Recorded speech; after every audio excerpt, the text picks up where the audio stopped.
আসসালামু আলাইকুম, অগ্নিলা ভ্লগসে আপনাদের সবাইকে স্বাগতম। আমরা ভালো আছি, আশা করি আল্লাহর রহমতে আপনারাও ভালো আছেন।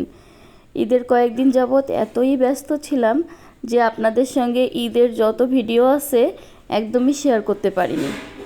তো ভাবলাম আজ একটু সময় পেয়েছি, আজ আপনাদের সঙ্গে একটু শেয়ার করি। ঈদের আগের দিন থেকে শুরু করে ঈদের দিন পর্যন্ত আমরা কি করেছি তা আজকে আপনাদের সঙ্গে আমি শেয়ার করব। আমরা কিন্তু ঈদের আগের দিন সন্ধ্যা বাজারে এসেছিলাম কিছু মাছ কিনতে। তো ঈদের পরপর যেহেতু প্রচুর পরিমাণে মাংস খাওয়া হবে, তার পাশাপাশি মাছটা রাখছি, কারণ মাংস খেতে খেতে যখন অনীহা হয়ে যাবে তখন মাছটা খেতে কিন্তু খুবই ভালো লাগবে। এজন্য আমরা এখান থেকে কিছু ইলিশ মাছ, কিছু চিংড়ি মাছ, কিছু ট্যাংরা মাছ ও অন্য ধরনের মাছগুলো সব নিয়ে নিলাম। আর ঈদের আগের দিনটা মাছের দামটাও কম থাকে, আর সন্ধ্যা বাজারে তো প্রচুর পরিমাণে মাছ থাকে। তো অগ্নিলা, আমি আর অগ্নিলার আব্বু এখান থেকে দেখে দেখে বাছাই করে খুব ভালো ভালো কয়েকটা মাছ নিয়ে নিলাম। আর যেহেতু কোরবানি, এই জন্য তো অবশ্যই চুই নেওয়া লাগবে। আমরা খুলনার মানুষ, চুই ঝাল ছাড়া একদমই চলে না।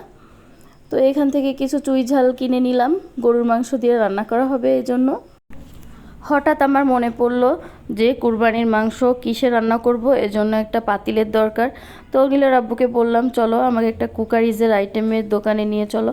তো আমরা এখানে সরাসরি একটা দোকানে চলে এসেছি। তো এখানে কিন্তু অনেকগুলো সিলভারের পাতিল দেখেছি, কিন্তু সিলভারের পাতিলগুলো আমার আর অগ্নিলার আব্বুর পছন্দ হচ্ছিল না। তা অগ্নিলার আব্বু বলছিল, যখন পাতিল নিবাই তখন একটু সুন্দর দেখে নাও, কাচের ঢাকনাওয়ালা মাংস রান্না করার জন্য কিয়াম কোম্পানির একটা সুন্দর একটা পাতিল নিয়ে নিলাম আমরা। তারপর আমাদের একটু ক্ষুধা লেগে গিয়েছিল, রাতের ডিনারটা আমরা বাইরেই করে নিলাম। বাইরে থেকে আসার পর সব বাজারগুলো এক জায়গায় আমরা ঢেলে গুছাচ্ছিলাম, যেহেতু কাল সকালে আমাদের ভোরবেলা উঠতে হবে, যেতে হবে, গরু কাটতে হবে, গরু কাটা দেখতে হবে। তো অনেক কাজ, প্রচুর কাজ, এজন্য সব কিছু একবারে বাজারগুলো এভাবে ফ্লোরে রেখে গুছাচ্ছিলাম। সঙ্গে সঙ্গে অগ্নিলাও আমাকে অনেক হেল্প করছিল। আর আমি বিশেষ করে খুশি হয়েছি আজ, যেহেতু মূলত বাজারেই গিয়েছিলাম বাজার করার জন্য। কিন্তু খুশিটা হওয়ার কারণ হচ্ছে আমি এই পাতিলটা পেয়ে, পাতিলটা আমার এতটাই পছন্দ হয়েছে যে এটা রান্না করলে কাচের ঢাকনা তো বাইরে থেকে দেখা যাবে, এবং দেখতে কিন্তু ভিডিওর থেকে সামনাসামনি অনেক ভালো লাগছে। তো একবারে আমরা 5 লিটারের একটা সরিষার তেল কিনেছি, তারপর সয়াবিন তেল কিনেছি, পেঁয়াজ রসুন সব কিছু একবারে বেশি বেশি করে কিনে রেখেছি।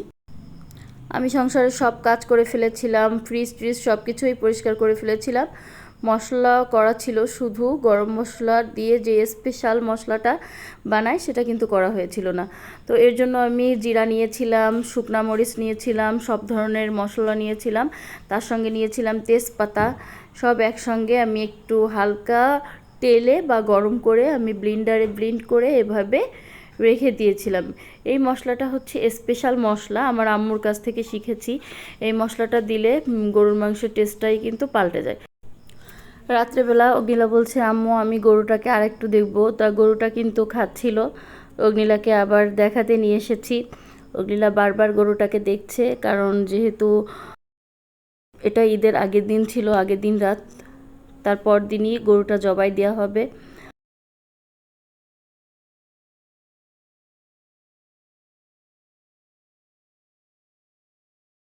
তারপর অগ্নিলা ওর আব্বুকে বায়না ধরেছে, আব্বু আমাকে হাত সাজিয়ে দাও। দেখি মেয়ে তার বাবার কাছে হাত সাজাচ্ছে। ওর আব্বু খুব একটা ভালো হাত সাজাতে না পারলেও চেষ্টা করছে মেয়ের আবদার পূরণ করার জন্য। তো সকালবেলা আমরা ঘুম থেকে উঠে গরু জবাই দেখলাম। জবাইটা অবশ্য ভিডিওতে দেওয়া উচিত না, এজন্য আপনাদের সঙ্গে শেয়ার করিনি। এখন গরুর মাংস, তারপর গরুর মাংস কাটা হলো। এভাবে অগ্নিলা খুব দেখছে, ভালো লাগছে ওর। গরুর মাংসগুলো কাটার পর তারপর সব আমরা একসঙ্গে ভাগাভাগি করে নিয়ে আসলাম ঘরে। ঘরে নিয়ে আসার পর যাদের যাদের দেওয়া দরকার তাদের সবাইকে বাসায় দিয়ে দিলাম, আর যারা নিতে এসেছিলো বাসায় তাদেরকে দিলাম।